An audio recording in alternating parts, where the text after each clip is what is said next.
boys and girls, ladies and gentlemen, sharpen your knives, load up your guns, and toss a coin to your witcher. We are going lynching tonight. Usually I don't talk about external politics, and I generally avoid drama and online brawls. Two things that I am about to do today, and I'll get to why I'm doing it later in this video. Enter stage this thing. If you ever wondered what a Dementor looked like under the niqab, Alnami is a media guy from Kuwait and the proud owner of some of the shittiest, wildest, and most nonsensical takes I have ever laid eyes upon ever in my entire life, even compared to our media here in Egypt.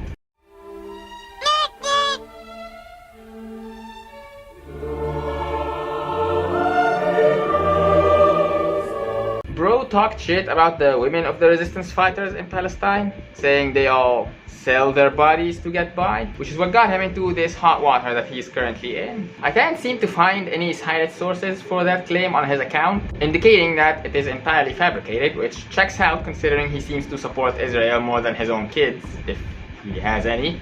Although I can't imagine why any sane woman would be willing to come within 5 meters of him.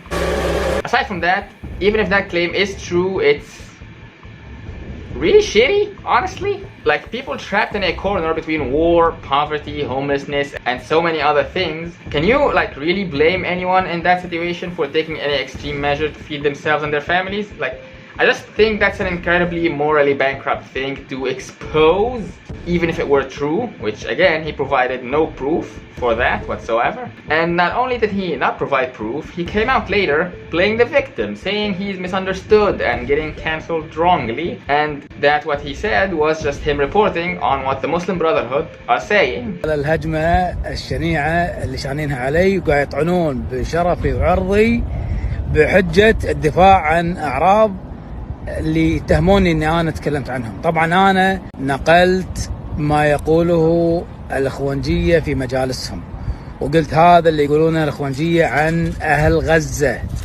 وناقل الكفر ليس بكافر، وقلت استنكارا عليهم.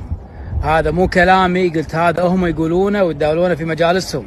والعنوان واضح ان هذه فضيحة لهم، وواحد من اصدقائهم فضحهم لي. لكن شوفوا شلون طبعا اخوان التدليس، هذه الاخوان المدلسين دائما شطار بالتدليس. طبعا ليش شنوا الهجمه علي هذه وما انتقدوا الجزيره؟ تكلمت الجزيره بنفس الموضوع، وفي بلوجرات ومشاهير بالتواصل الاجتماعي اجانب ايضا تكلموا بنفس الموضوع، وكلامهم مترجم للغه العربيه وما حد اعترض على هالكلام. لكن لما يطلع واحد مثل مشعل نامي ويفضح ان هذا كلام يتداولونه بينهم، الثور ثائرتهم ويحاولون يقلبون طاولة علي، لدرجة ان صاحب المجلس نفسه اللي تم الكلام هذا بلسانه وبمجلسه كاتب تغريدة هالطول يتكلم يستنكر ويدين الطعن بأعراض أهل غزة. شوفوا شلون يكذبون ويدلسون ويقلبون ويحورون الكلام. أنا أبرأ إلى الله من طعن بعرض أحد أبدا، مسلم كافر أيا كان. طعن بالأعراض يعني أمر عظيم، ولكن ناقل الكفر ليس بكافر. لما أنقل شناعة ما يقولون وأقول هذه الدولة بمجالسهم لأنهم تجار قضية ولأنهم كذابين ويطعنون بأهل غزة يعني بمجالسهم الخاصة، ويستعطفون الناس على أهل غزة للبحث عن النجومية والتبرعات وغيره وغيره وغيره. أنا أستنكر أسلوبهم وليس مؤيد لهذا الكلام إن كان حقيقة ولا مو حقيقة.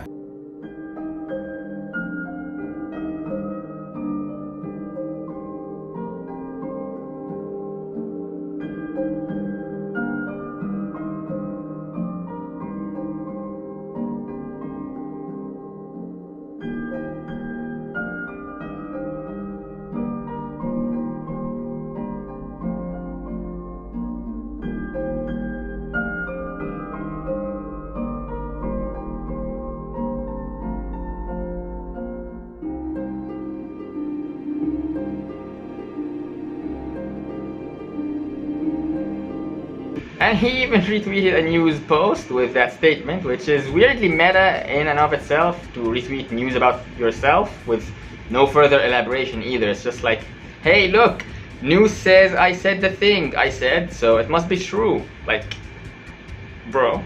And this all becomes even more pathetic and laughable when you consider his own lore. A grifter and a thief, smokes weed, alcoholic and an addict, has sexual scandals with young men, banned from entering Kuwait, lives in the UAE and is on good terms with some Israelis. Nicknamed in Kuwait the Arab Pig, which was a trending hashtag for like 2 days on Twitter, by the way. Now keep in mind, this is all alleged by this dude in this tweet. I had never even heard of Mash'al until a few days ago and thus have no past knowledge on him. But it does make sense that a degenerate like that would live in the Emirates. Although I feel the nickname the Arab Pig is wasted on a nobody like that, I could think of a few better fitting candidates for the Arab Pig occupation. As for the reason I'm even talking about this, it's because Edy Cohen himself has responded to the original tweet by Mash'al. Despite what is between us, the Jews and the people of Gaza, from war and a perpetual strife that is nearing a century in length, you won't find one Jew whisper about the honor of the women of Gaza. Insults to religions and slandering honor are red lines for all Jews. This accusation is bad, Mash'al Alnami and Gazan women, although we fight their men, they are generally honorable and pious. We won't accept insults to them. Apologize for your attack on them is unacceptable in its entirety. You could definitely argue that this is just the Israeli government PR department capitalizing on a small bubble of nothing. I would be inclined to think so myself as well. But you cannot deny the hilariousness of the Zionists themselves being like, bro, that's not okay, dial it back a notch, to an Arab of all people. It turns out some Arab nations are even more Zionistic and unhinged than the Zionists themselves. It's like how Taylor Swift fans are somehow even worse than her music. And I'm not saying that just because of what bro did here. NBC, a Saudi Arabia-based network, well, it's pretty far from based, made a report following the death of Yahya Sinwar, a very prominent leader and fighter in the resistance since pretty much his birth. In that report, they labeled the resistance as terrorists and basically just repeated like all the nonsense Zionists and their sympathizers say. And after the insane backlash they got from that, they pulled the report, but the damage is already done. I mean, what the fuck did they expect? Honestly, an article in Arabic with that tone is never gonna perform well outside the Gulf countries, who are mostly on the side of Israel. And even if it was made in English, it would still get them under fire because, contrary to popular belief, a lot of people in this cursed region do speak English and will find it. And they know that NBC is Saudi owned, so it will not hide anything. Like, even if we put morals aside, it's just a stupid move all around. Like, they're trying way too hard to support the Z's, and it's honestly embarrassing. Before I let you go, here's Mash'al embarrassing himself even more, somehow. This tweet is currently pinned on his Twitter. Edy Cohen works at a Mossad research center and has been trained to speak your language, mess with your thoughts, and shake your confidence for purposes of disturbing morale that armies do in war against their enemies. So I wonder how some of us follow and believe him and host him on some Arab channels. Which just begs the question, like, if they are so evil, why were you trying to support them in the first place?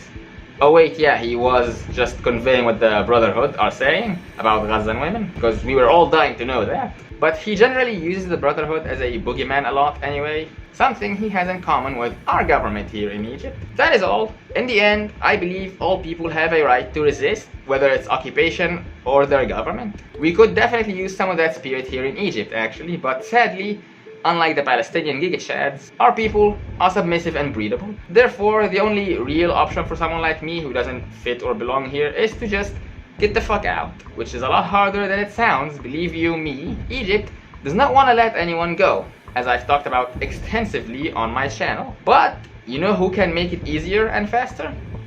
You can. Trapped in a totalitarian shithole. I can fix that.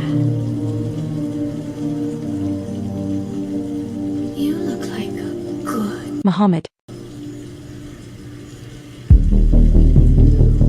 Through the link in the description, you can support my escape by buying me a coffee. It's like a little coffee date, just the two of us. Don't miss out, ladies. Can we beat the algorithm together through likes, comments, shares, and subscribing to the channel? All of those things make you instantly cooler too. It's scientifically proven. I shall fuck off now, but I'll be back soon, so don't go anywhere.